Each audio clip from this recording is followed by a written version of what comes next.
It's time for WFO Radio NHRA Nitro. Here's your host, Joe Castello.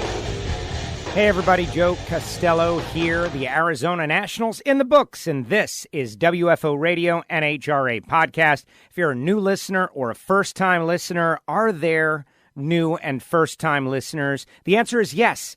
Every single week, somebody clicks on this show for the very first time trying to figure out what it is, and I can tell you that it is an inside look into the sport of NHRA drag racing, and you're going to get a lot of great information. On this edition, we start off each week with Alan Reinhart, the voice of the NHRA on NHRA.tv, and at the events with a full debrief session on the event. And this one is going to be particularly interesting because it is his home event, the Arizona Nationals. The race was a sellout.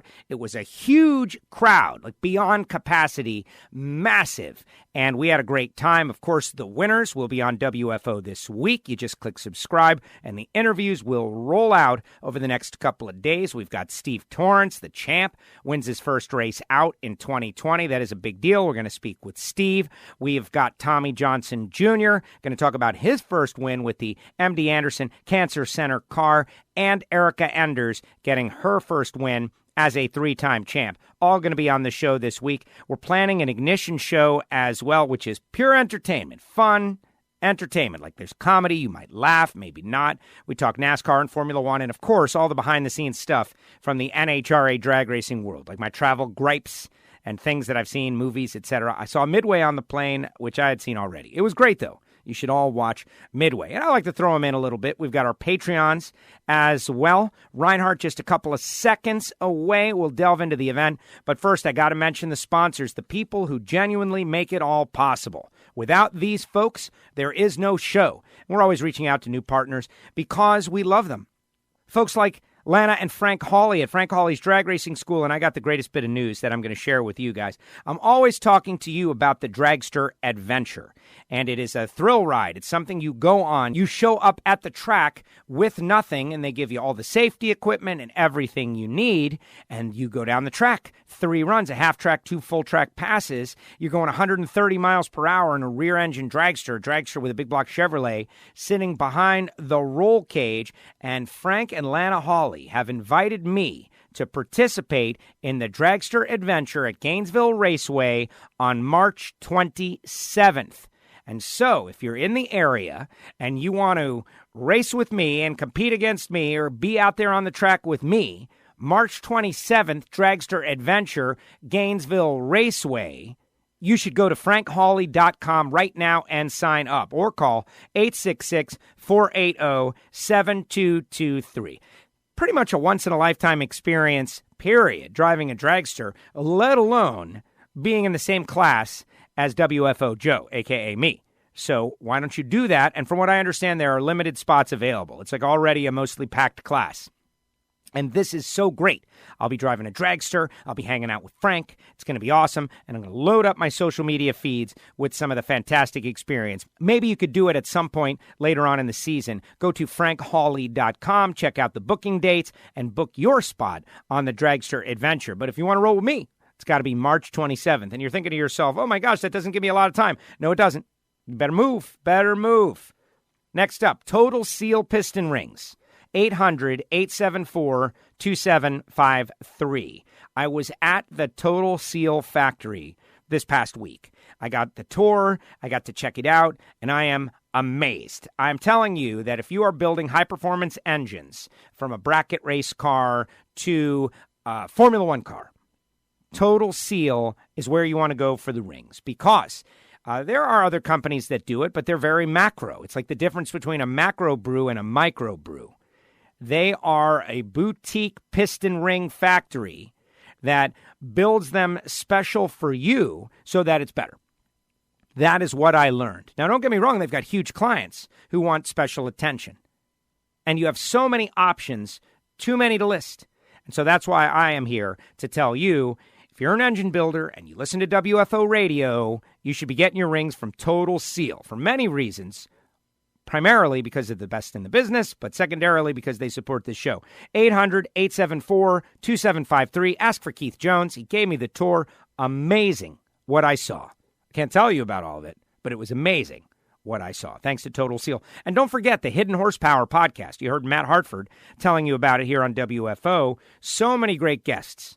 If you're into the engine building trade and the high level of intelligence of these folks and hearing some great stories about things that worked and things that didn't work, check out Hidden Horsepower by Total Seal, Apple Podcasts, Spotify, wherever you get your podcasts. We're doing that as well. Rodax, coffeeandgrills.com. Marvin Rodak, one of our original sponsors. Marvin Rodak, Frank Hawley were like first two in on WFO radio. 817-924-6821. Gourmet coffee, hot sauce, spice rub. You know, when I'm on the road, I'm away from my Rodax coffee, and I notice the difference. Starting every day with gourmet, amazing blends of coffee is one thing. And then when you're away, you really appreciate it. But it's not just that. The hot sauces and the spice rubs and the grilling, and knowing every time I go out to my grill, I can do something that I learned on Rodak's website, rodaxcoffeeandgrills.com. Give Marvin a call, 817-924-6821, and you too can benefit from his award-winning barbecue expertise. MagicDryUS.com. On board with Magic Dry. Had an amazing experience this past week. I'll tell you about it later on in the show, probably on the Ignition Show, but you can see it on NHRA's Facebook page. Scott Palmer was presented a Harley-Davidson motorcycle by Nick Trask of Trask Performance in the MagicDryUS.com pit. And just a great moment. The video is already over 100,000 views on Facebook, which is impressive for something that's not like and they walked away type of material. It's just amazing to see Scott's response. And thanks to Magic Dry for supporting Scott Palmer. If you're an engine builder, if you're a mechanic, if you've got a shop, if you've got a factory, you love drag racing, MagicDryUS.com. Get their spill kits. Support them. They support drag racing. Money's going back to the racers in a big way and doing a great job. MagicDryUS.com. Scott Palmer and the team. What a moment. Check it out. And finally, samtech.edu. And this one is for the future of America and for racing. We need the next generation to answer the call.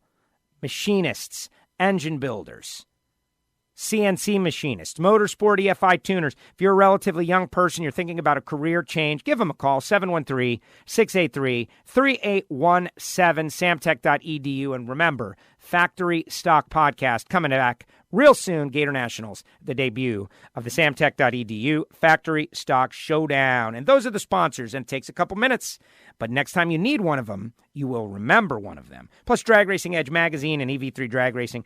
Got to call Johnny D from Drag Racing Edge, and EV3 Drag Racing still going. The video game on your phone. Appreciate it. What an event it was. So let's get into it. Joining us now, he is the voice of the NHRA, called the action out there at Wild Horse Pass Motorsports Park, his home track, the Arizona Nationals. It was a whole lot of fun, and it was a sellout, massive crowd. Alan Reinhart, huge crowd. They were all there to see you.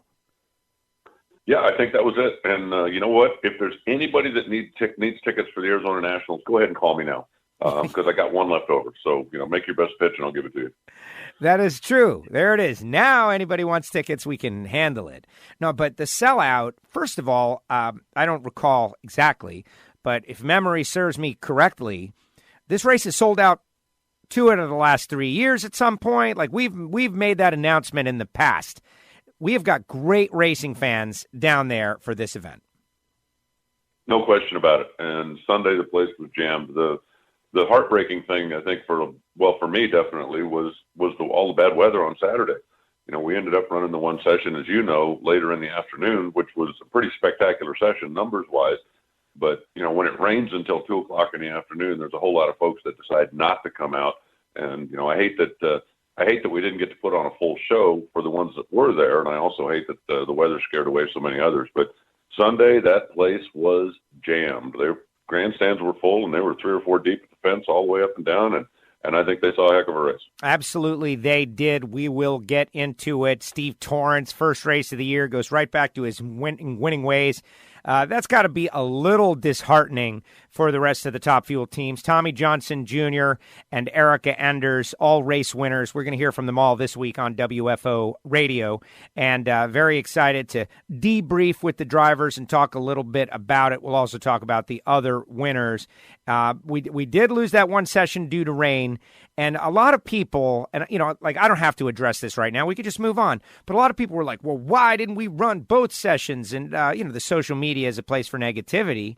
And I don't know, Alan, I was very satisfied that we got one session in. I guess it's a glass is half full, glass is half empty kind of attitude. The part of it is that, but you also end up with a day like that when there's so much humidity, and as cool as it was all day long, when you get the dew point and the temperature to go sideways, you're not going to be able to get cars down the track in any kind of a safe manner. And we were getting close to that. If we had tried to run another session, I think we would have ended up with dew issues late into the evening, and I don't think anybody wants to see that. So I think that played a part of the decision, no question about it. But, I'm grateful that we did get the one, because I'm telling you, if you'd have read the weather forecast on Friday, then you'd have just stayed in bed all day Saturday, but it cleared up Saturday afternoon and we were able to get something done. Absolutely. So let's dive into it with Top Fuel, the Capco team making their debut, Scott Palmer making their debut, Jeff Deal, Funny Car, making their debut of the season. We all know why. I was very interested to see how they would perform. Brittany Force, though, the number one qualifier, and the team is just lighting it up. Brittany now 20 number one qualifiers. I feel like she's been exclusively on the stage as number one for a while now. And just watching that team perform has been pretty interesting. First round uncorks a 337.92 mile per hour pass, 364.3, and shocked the place. That was awesome. Yeah, this place has always been known for pretty good numbers in Top Fuel. There's some that may not remember that this was the place where the first ever 330-mile-an-hour run was made by Tony Schumacher a number of years ago. But the track has always been known as a good speed track. The 337-mile-an-hour run for Brittany, if it had been anybody other than Brittany, I think it would have been a huge surprise. But, she'd gone 338 before, and that car, David Grubnick's got something figured out that keeps the car running happy in the top end for big speed. But she definitely had a really good race car, missed the tree a little bit in the second round, and that cost her an opportunity to potentially win the whole thing. Yes, Doug Coletta goes to the second round against Sean Reed. Sean left before the tree was activated. That was a very tough deal for Sean. He was hoping for a big weekend. Doug will do that to you, though. Everyone respects him on the starting line. But that Doug Coletta versus Brittany Force run where she was 106, he's 74, and that's the difference. Just tough stuff, and you got to raise your game against Doug, and Doug got by her. And that, it was just a tremendous race. And, as I said, she missed it a little bit, and it cost her. Just dumb luck. I happened to bump into Max Savage and David Grubnick on Sunday night, and I said, "How's your driver?" He said, "Well, she's a little down, but, we're good. We understand that this is going to happen from time to time." And said, she's going to win us more races than she loses. And last year in the countdown, she was great. And so we'll just look at this as a hiccup and go on down the road. But they're pretty happy with the way their car's running right now. And that's it. He was pretty adamant. He said, she's going to win us more than she loses. And, we're not going to get down on her if she makes one mistake. So we'll just pack the thing up and head to the next race. They also didn't test. They were the only Force car that didn't make any runs on Monday at Wild Horse. So, they're obviously pretty confident in their program right now. And I think the way their car's running, they should be. Yes, they absolutely should be. They have been showing the way for a while now. And when they get all firing on all eight, meaning, driver and team and crew and conditions, et cetera, they're going to be very tough to beat. And look at the level of competition out there. Terry McMillan, he's got to be very annoyed as well. Put up a 69 with a 1 against Antron. And a green light, Terry's normal green light wins that round. He was red on a day where there were several red light starts through the Nitro ranks. Yeah, and I don't know what you can attribute that to, other than the fact that the racetrack was really good. Lane choice didn't mean anything. If you had the quicker car, that didn't necessarily mean you had a big advantage because you had lane choice.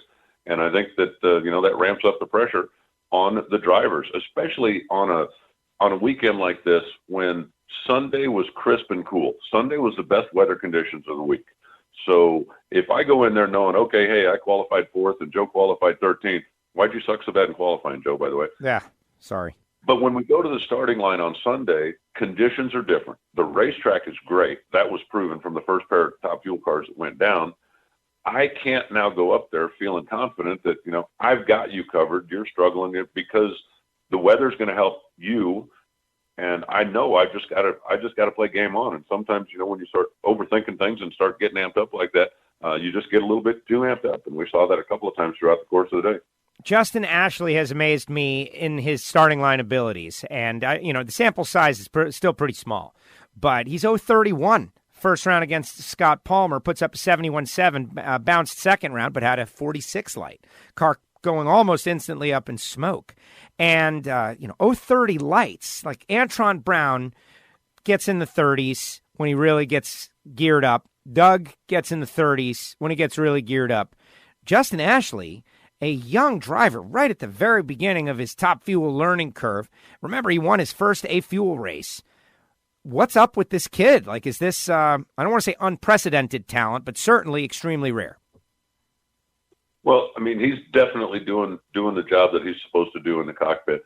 But I think you also have to give a little bit of credit to Aaron Brooks, because he has got that car reacting very quickly as well. Not every car is identical, and reaction time isn't all about the driver. It's the driver's reaction plus the car's reaction.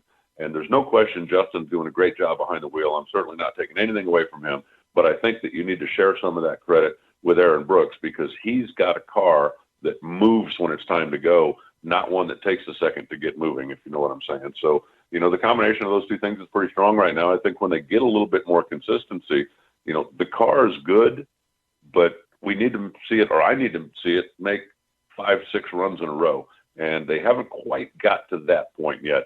They've got everything over there that they need to put it in place. So I think it's coming. They just aren't good. They just aren't there yet. Absolutely. And we're going to hear Tommy Johnson Jr. talk about exactly that, the fuel system in a nitro car and its relationship to reaction time, when we hear TJ on the show. Just great matchups. Billy Torrance versus Austin Prock. Billy gets around with a 68. Had to run Leah second round. But Steve Torrance, Steve beats Jim Maroney. Sean Langdon takes down Clay Milliken, setting up a big battle that wasn't that great, right? Right. Steve won the race with a 457, but I feel like we're going to see that clash many times over the course of the year. Steve advances to run Billy, takes down his dad in a great race, and then Steve versus Doug in the final round, and Steve got down clean, and Doug did not. They had identical 66 reaction times. Yeah, Steve got away with the second round. That was an intimidation win, I think, and you're going to get some of those. When John Force was in his heyday, he got a lot of intimidation wins. When people were racing him, they would get out of their comfort zone, and I, for the life of me, don't know why the Coletta team would do that. But you also have to realize that Sean Langdon has not had the most consistent car on the racetrack so far this year either. They've struggled a little bit with that. So after making a good run in the first round, they came back and missed it in the second round, and they let Steve get away with it. Steve had a terrible reaction time, and Steve had a terrible run, and he got away with it. And I think that's one of the reasons why I really try hard not to beat somebody up too bad when they don't have a good life, because, sometimes it's just the right place at the right time kind of deal. Billy Torrance has a 100 reaction time and wins on a hole shot. Now, if Billy had a 100 reaction time and lost on a hole shot, a lot of people would be, crucifying him. Well, if he hit the gas on time, if he do this, or if that had happened to another driver, they'd be going, oh, well, the driver didn't do their job, but he got away with it. Brittany Force had a 106 reaction time and didn't get away with it. And so that's, I say a lot when I'm up there, especially on Sunday, and it doesn't necessarily come to like a Langdon and Torrance, because they're both good cars. I mean, they're both part of, I consider the Torrance as almost a super team now. But when somebody makes a mistake, when one of the highly touted cars makes a mistake, you can't let them get away with it. And it doesn't matter if you're talking about, Jeff Deal or if you're talking about Sean Langdon.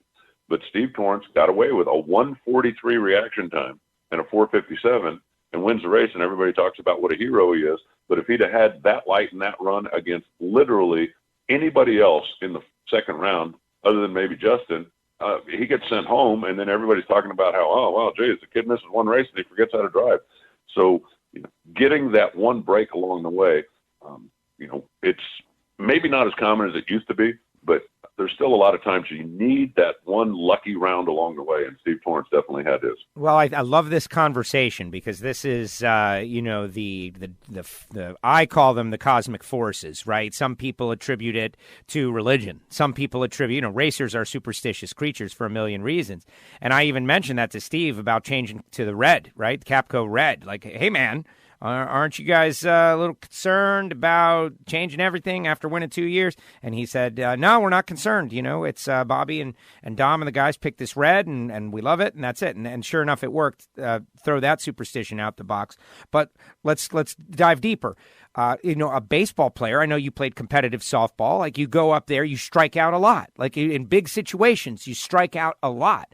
And great players go up in huge situations and they strike out, and we hold our athletes maybe to a unreasonable standard of perfection. Like, Brittany lost her race 100 light to a 70 light. She outran her opponent. She lost.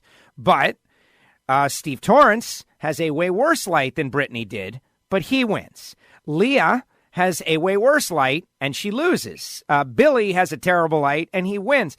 It's just, is it just random or is it not random? Is it something else? Like, how is it that the guy that always wins is the one that caught the break? That's what I wonder about, the cosmic forces. Well, some of that, but I also think, like I said, some of it's intimidation factor. When your car is running as good as Steve's is and has been for the last few years, you intimidate a lot of people to get out of their comfort zone. And I'm literally like going over the paperwork looking right now. Steve Torrance in his first round was 095 and 371, and he won. If he races Brittany Force, he loses. If he races Doug Coletta, he loses. If he races Antron Brown, he loses. You starting to see where I'm going here? Yes. If he races Justin Ashley, he loses. If he races Sean Langdon, he loses. If he races Leah, he loses. If he races his dad, he loses. So he was the worst first-round winner. If you're talking about reaction time and elapsed time combined, he was the worst first-round winner. But he goes on to win the race, and nobody thinks about that, So it's just being in the right place, getting the break when you need it, and right now they just have a lot going on. Now, is that, and I think I've heard that Richard Hogan, the way he plots out a race day is his own style, and he races the situation. He ran a 71 with a 7 because they're going up against Jim Maroney, the number 15 qualifier. Steve is 095 because he's going up against Jim Maroney, the number 15 qualifiers at the very beginning of his learning curve. And they don't need to be better than that. That's what they figured it would take to win, and they ran the number. Okay, then explain to me why Steve goes up against Sean Langdon in the second round and he's 143 on the tree.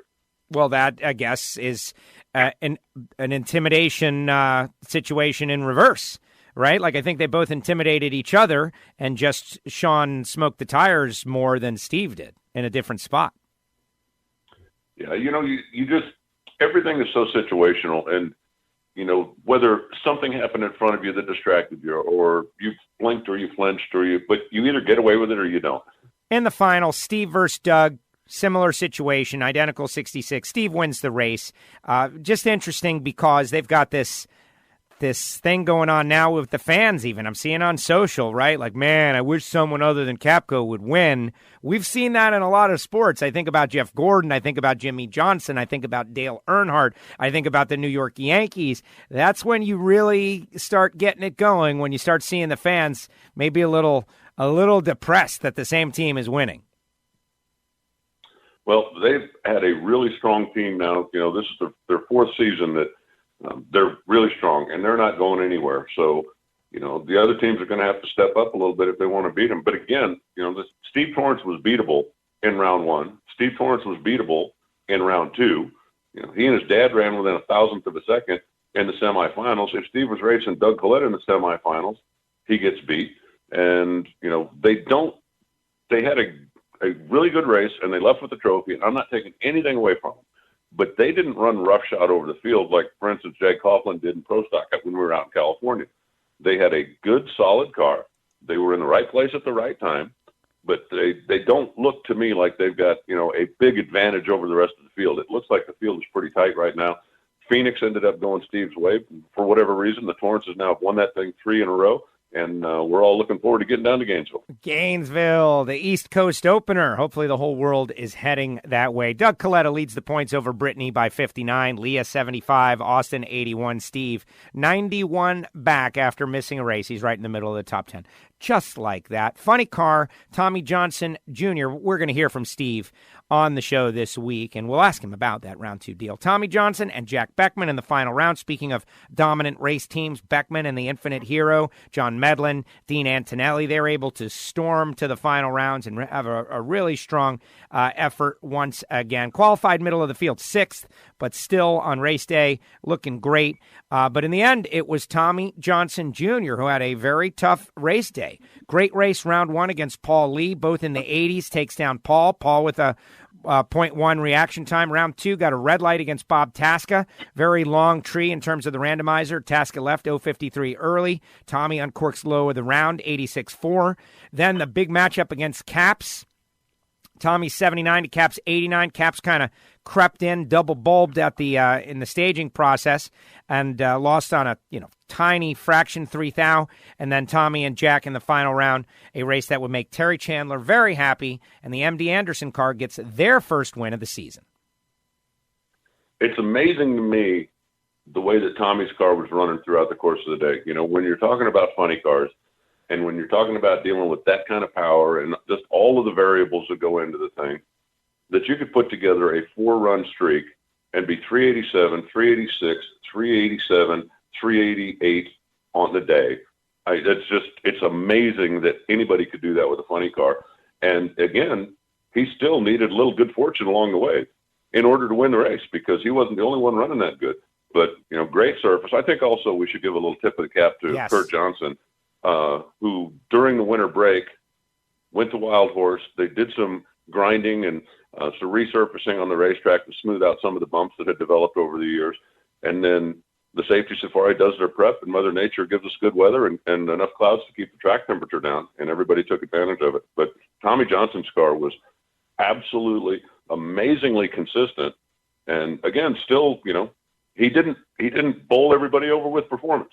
He had a good, solid car, and the kind of the close races went his way. Even in bracket racing, sometimes the close races fall your way, and sometimes the close races don't, and you got to enjoy the wave when you're on it. Yes, so true. The crew chiefs were talking about how smooth the track was, and that was great to hear. One said something along the lines, this is a paraphrase, not a quote, kind of doesn't feel like Phoenix without a couple of bumps out there, right? Like the character of a racing surface. But they were all on the starting line marveling about how smooth it was and how good they had gotten it and how they could get after it. So that was pretty cool. Interesting storylines. Robert Height out first round to Jim Campbell. That car got crazy sideways. You mentioned that they tested. John Force looking really well. Like even the round that he lost to Jack Beckman, the car living in the 80s, 84, 89, and then 91. So Force, and those guys, Ronnie Thompson, Danny Hood, are for real this season. Going to be very interesting to see. Hagen, 83.8, clipped the block, got DQ'd. And before we talk about anything else, great job, Alan Reinhart, with the presentation of that bit of news. Couldn't have done it better, because the crowd was like hanging on the edge of their seats for the piece of information that was most important, which was that it was DQ'd, and you put it at the very end, and you built them up, and they were just like, and they exhaled a groan. It was awesome the way you did that. Bet for Matt, but good job by you. Well, thank you. That's very kind. And to tell you the truth, I didn't see it originally. The car was definitely driving towards the center line and knew he was close to it. But how do you hit a foam block at 332 miles an hour and not knock it off of its glue? And the answer to that is you just barely touch it. And when Matt went by, and you know as well as I do, when you're watching those things, whether it's pro mod, whether it's alcohol, whether it's funny car, if you see the blocks rolling down the racetrack, well, then you pretty much know what happened. But if the blocks don't get knocked off, at least my initial impression is he didn't hit it. And then word came from race control, and that's when it's like, okay, now let's go back and take another look at this one.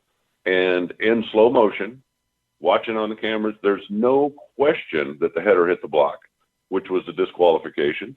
And I'm glad that you enjoyed the call. I think if the fans got into it, that's great.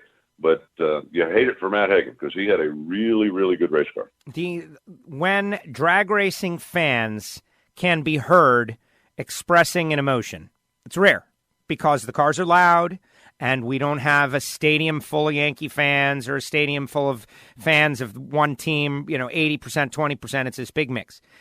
But when an entire grandstand, two of them, react the same way, disappointment. They saw low of the round. Matt Hagan has won there a bunch of times. They probably feel connected to Matt because he's won there a bunch of times. Number one qualifier, low of the round, unbelievable ET. What happened? And then you just let them down, and they came down. Oh, this big groan. It was great. We don't hear that enough at the drag races. Well, again, thank you. That's part of my job. Well, good job. You're very humble. You're very humble. Just like all the drag racing people, there's no smack talkers here, folks. Can't even get Reinhart to go, that's right, Joe, because I'm great. He'll do that in private. So, TJ, back. What's that? I'll just let you say it. Well, exactly. He knows how to do it. Reinhart, he's been around. He's been around a while. So Tommy and Beckman in the final round, the giving cars, and Tommy gets a win, second win of the season. Very good stuff. And we'll hear from Tommy Johnson on the show not long from now, as in this week. Pro Stock, another one. Some racers can find their way to the winner's circle. And one of those racers is Bo Butner. What a crazy day he had. Has to go up against Erica. We'll talk about some of the, round by round as the Jeg Coughlin streak comes to an end on the hand of Alex Laughlin, his teammate. But the fortuitous nature of some racers, they got a win light switch, and they just turn it on. And Bo Butner was that guy this weekend. Yeah, he definitely was living on the lucky side of the fence, no doubt about it. When you win with a 10-second elapsed time and you win with a 7-second elapsed time in Pro Stock, you're definitely doing something right, or you made a deal with somebody. First round, he raced Val Smeland, who was red by a thou from the "what are you kidding me" department. And he had a decent race with Kenny Delco in the second round, or would have had, except Kenny was red. Bo got out of the groove and shut it off, so he went ahead and took that one. And then Alex Laughlin shook the tires and had the drive shaft break. And I don't care what kind of car you're driving. If you got a broken drive shaft, you ain't going nowhere. So Bo gets away with that one. And then in the final, he finally made a great run, and Erica thumped him right on top of the head. So there you have it. Yes, well, exactly. But Bo, he's got a nose for the winner's circle, knows how to win races. Meanwhile, Jeg still very strong. Didn't end up, finally having a problem second round against Alex. Alex gets by. Alex won our marquee matchup round one against Matt Hartford. Kenny Delco with a very quick car once again. Red lights, second round, what would have been a trip to the semis. And I spoke with Kenny in the pits for Facebook on NHRA's Facebook page, and I said, hey, this is new. Now the driver has got a car that can win. And he said he felt it, and he knew, and it was an additional challenge. And he turned it red, what would have been a trip to the semifinals for Kenny Delco. And we're seeing that throughout. Chris McGahey had a problem just getting staged up. Very interesting storylines throughout. Yeah, the Chris McGahey thing, since you brought it up, let's touch on that for just a second. Yes. They had a wiring harness hanging down in front of the car that they found later. Chris was out at the racetrack yesterday. Mason McGahey was making some laps, getting ready to make his Pro Stock debut later in the season. And they found some wires hanging down in the nose of the car that was clipping what's known as the guard beam. And if the guard beam is blocked, the stage light will never come on. And that's what happened for Chris. From my vantage point, it really didn't look like he was rolling forward. But if you go back and look at it in slow motion, the car definitely made a move, but it never would light the stage light. And the reason for that is because the guard beam had been blocked. So he ended up getting timed out, and he was visibly upset about it. In the heat of the moment, I certainly understand that. But they went back and, looked over the car after it was all over with and realized that the problem was with their car, not with NHRA or Wild Horse's timing system. Good to know. Good to know. Greg Anderson starting the season off struggles. KB Racing guys had I don't want to call it a common problem, but a common result, which was just blowing the tires off right at the hit, like not moving 1 inch. We saw Derek Kramer had the problem. Greg had the problem a couple of times. Matt Hartford had the problem one time running the KB Power. I don't know if it's all similar setups. I had a text conversation with Mike Heiner. He says that they run theirs a little bit different than Greg. So it's just that the cars are on the ragged edge of performance. And when you've got Rick and Ricky Jones going down the track 3-4 hun quicker than what you're doing, I guess you're trying to get all of it on the starting line. There's certainly something to be said for that. Yeah. When you are used to being either the lead dog or at least, right up with the lead dog, and you're not anymore, then that can push you a little bit out of your comfort zone.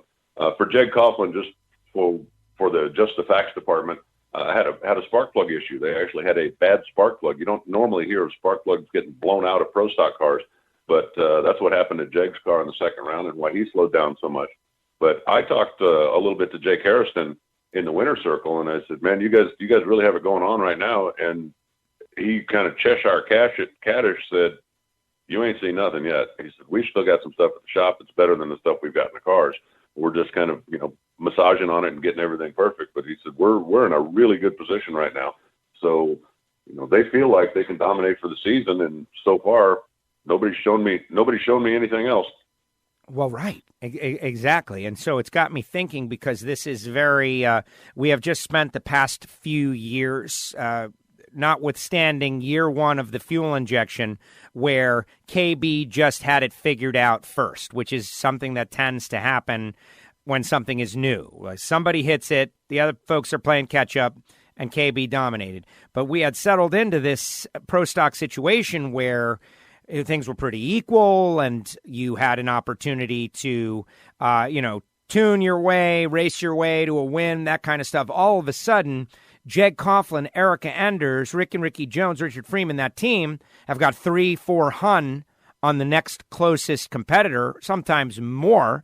And how are they? You can't help but ask, how are they doing that? Did they find horsepower? Is it chassis? Is it both? Is it all? The only two Rick Jones cars, the only two non-Haas cars, all of these different questions are all of a sudden in the air. Well, I think there's a combination of things, and I don't have any inside information, but I look at steps that happen to come to this point. And let's say hypothetically, okay, you and I have been racing against each other, and we've been really close, okay? You win a lot of races, I win a lot of races. It always comes down to you and I. And maybe my engines are a little better than yours, but your chassis is better than mine, okay? Yes. Now, if you go out of business, you decide, okay, I'm quitting racing, I'm done, I'm going to retire, and I buy your chassis.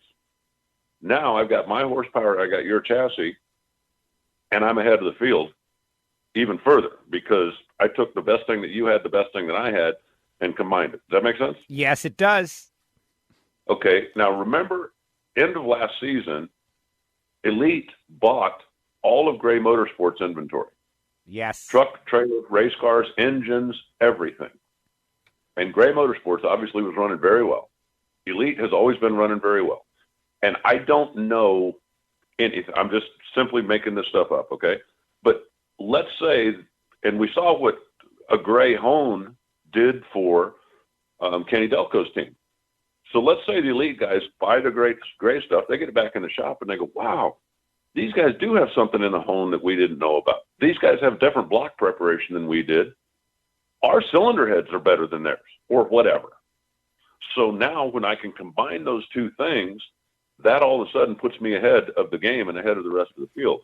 And I don't know that that's what happened, but I can look at the way the dominoes have fallen up to that point, and I think there may be something there that, the Elite guys had something that was better than what the Gray guys were running in one area.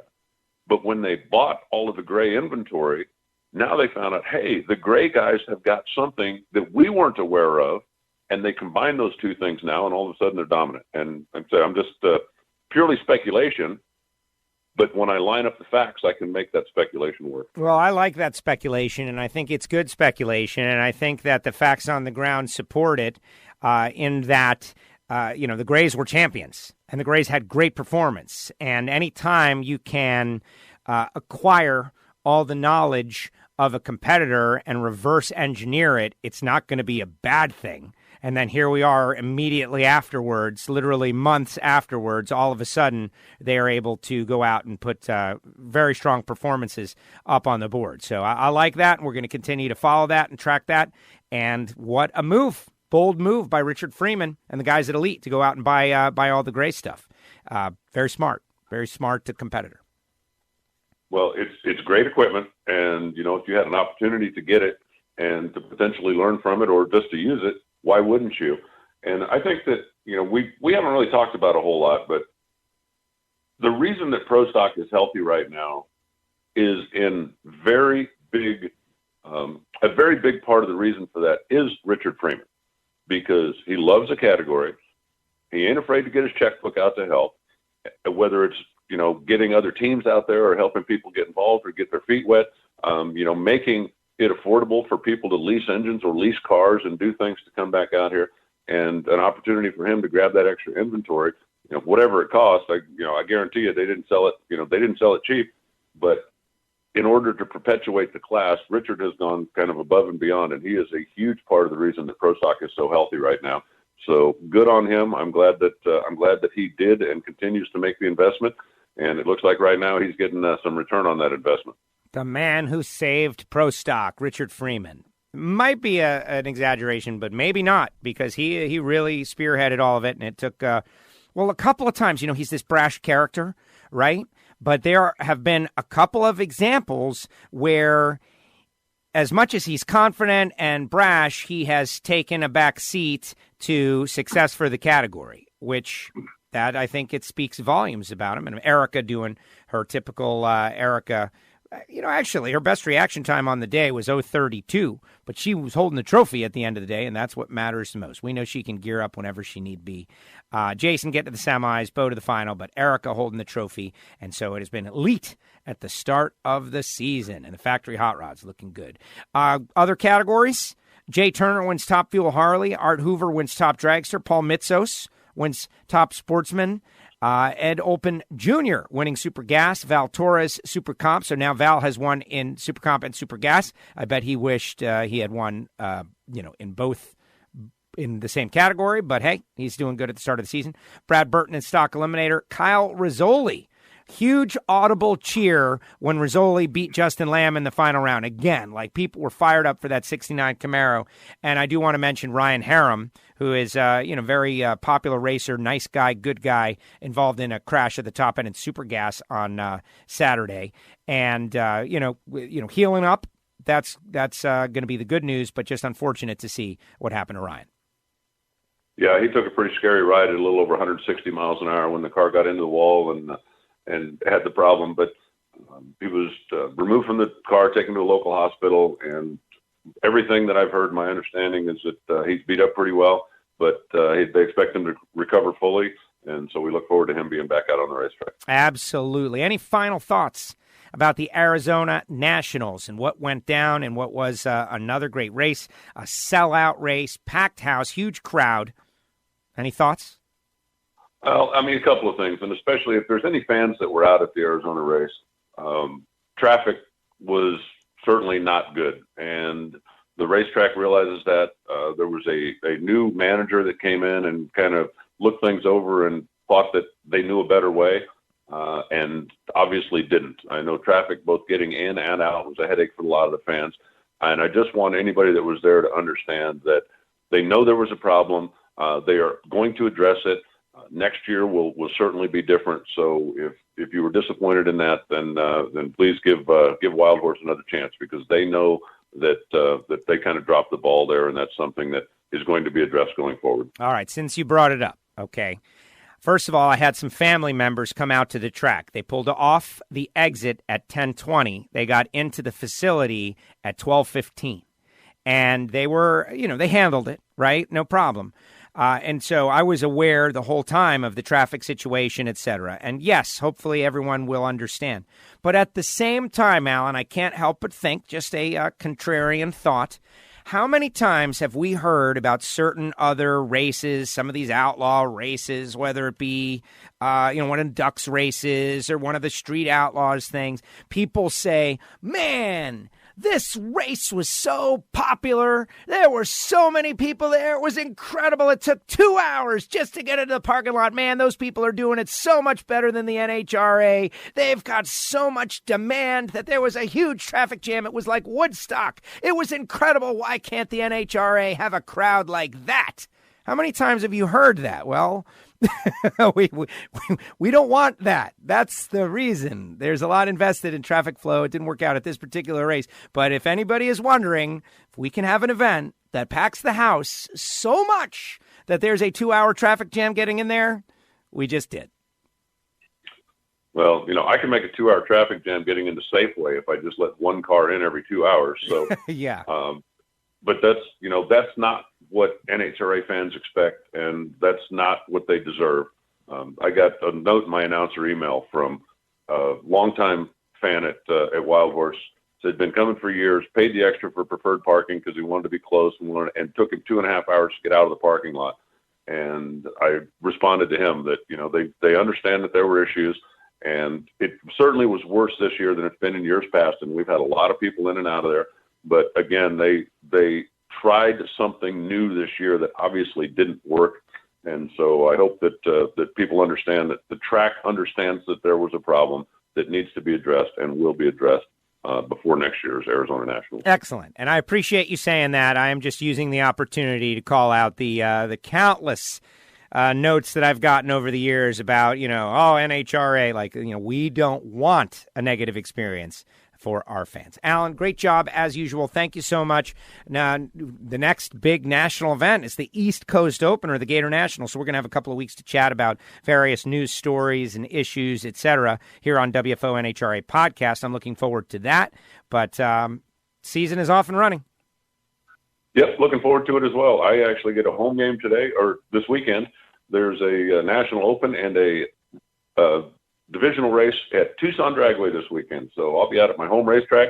It's the only time I get a chance to go out to the racetrack, drive my 67 Mustang. I might take the motorcycle out one day. It's going to look like it's going to be nice weather all weekend. So I'm looking forward to playing a home game, and I imagine you've got something going the next couple of weeks, don't you? Yes, I've got get everything ready for the Gator Nationals and the sprint to the Auto Club Finals. The next couple of weeks, everything I've wanted to do around my house, around my thing on my own car, going to try to pull the engine out of the Trans Am.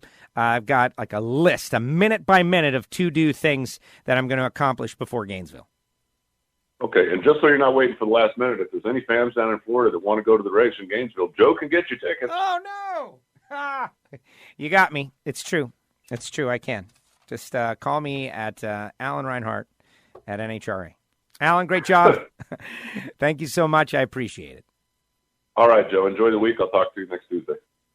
There he goes, the voice of the NHRA. Alan Reinhart joins us each week on WFO Radio. I've been getting to spend a little more time in the booth with Alan during qualifying sessions. Very interesting, learning a lot, watching him do his thing from in the same broadcast booth. It's been interesting watching Alan. He is, and he did a great job. If you heard that moment, it's about creating moments. And he created a great moment. When Hagan hit the block, he let the crowd down perfectly. And this is what happened, and he's disqualified. Everyone was like, oh, my God. It was amazing. I got wrapped up in the sport in that moment. Another note, there's a bunch of notes that roll out right after the interviews. Some listeners, you wouldn't believe this, but then again, if you're still listening, it's not you. But some listeners check out right after the interview, right? And they miss the nuggets and the notes. And I throw the nuggets and the notes in here just to keep you listening so I can tell you about my sponsors like Frank Hawley's Drag Racing School and samtech.edu over and over again. Just so you know them and understand. Like that Total Seal Piston Rings makes the best piston rings in the business. All you engine builders, you should already know that. But the traffic note, that's one that I want to drill down on a little bit more, a little forcefully. After I tell you about MagicDryUS.com. No, listen, you can come back. It's just our modern culture where anything, that sounds like an ad, people are running away from it, right? Well, how do you watch racing? You got all these sponsors out there, like RodaxCoffeeandGrills.com, 817-924-6821. No, thank you to all our sponsors. All right, here's where it gets a little rough. Yes, the traffic situation was terrible.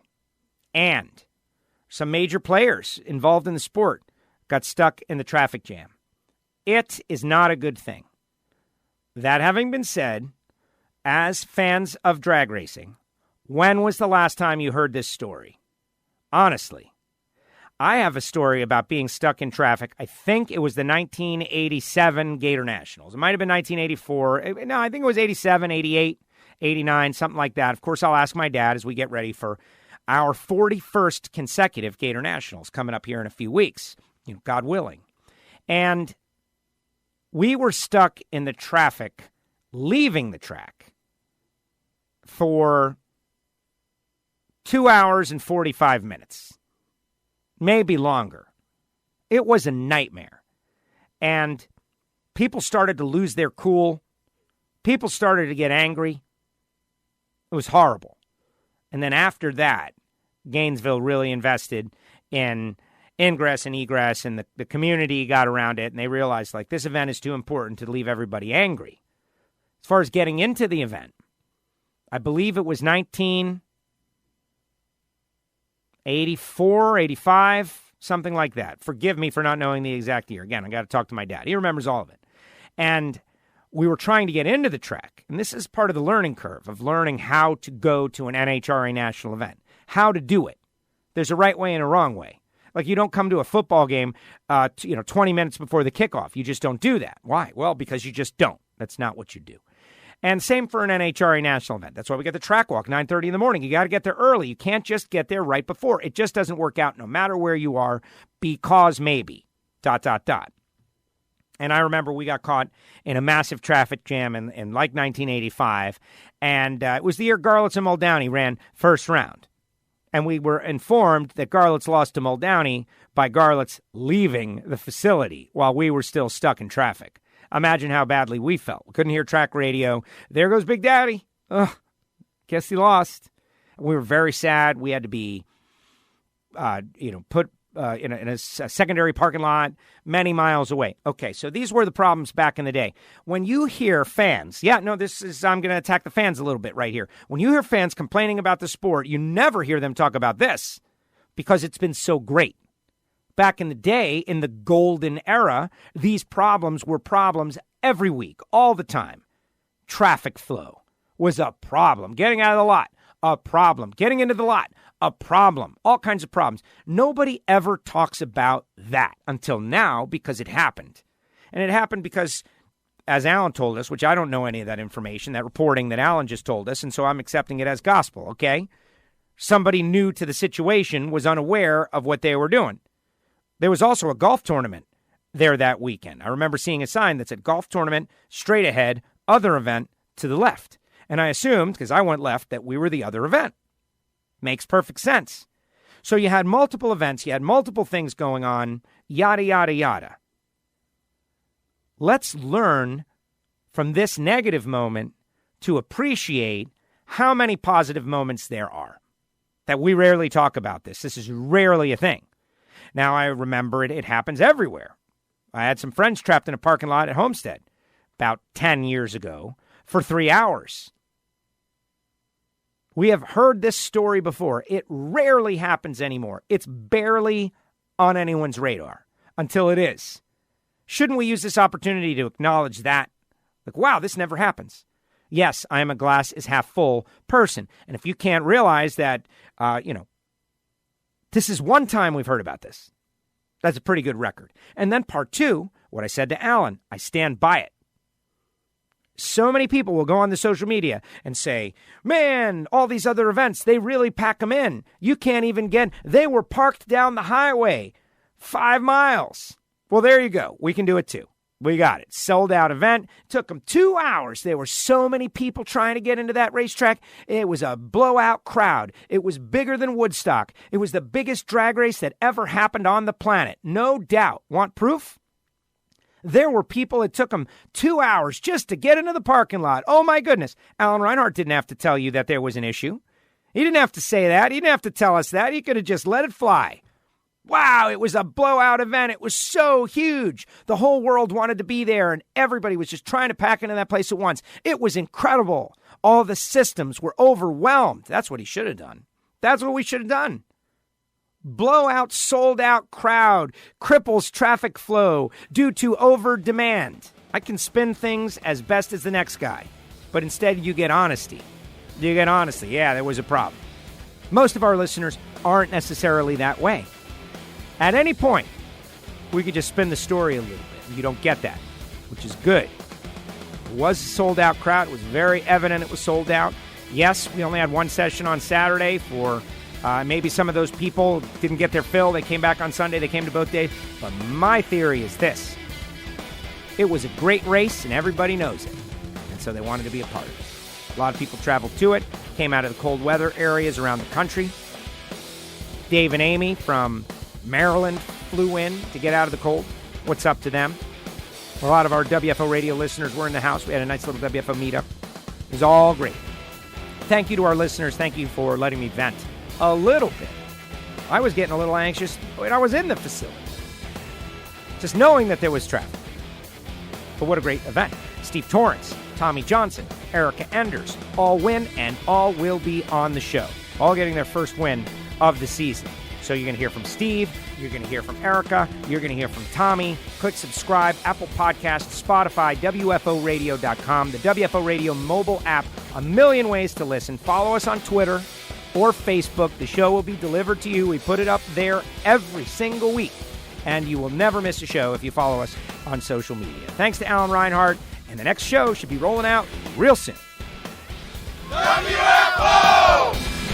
The views and opinions of the hosts, guests, or callers do not necessarily reflect that of the station ownership, advertisers, or agencies.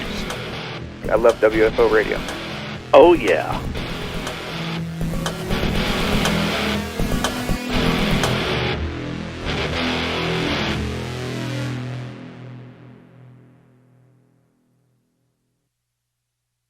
Attention adrenaline junkies, Frank Hawley's Dragster Adventure is calling you. Rides available for the 2020 season. Go to frankhawley.com. They're coming to a track near you. It makes a great gift, and you know the holidays are coming, whether it be licensing for Super Comp, Super Gas, all the way up to Top Alcohol, they can do it. But if you're a drag racing fan and you've always imagined what it might be like to drive a dragster, to accelerate 0 to 60 in 3 seconds and run 10s in the quarter mile, give them a call. 866-480-7223, frankhawley.com, the Dragster Adventure, and tell them you heard it on WFO.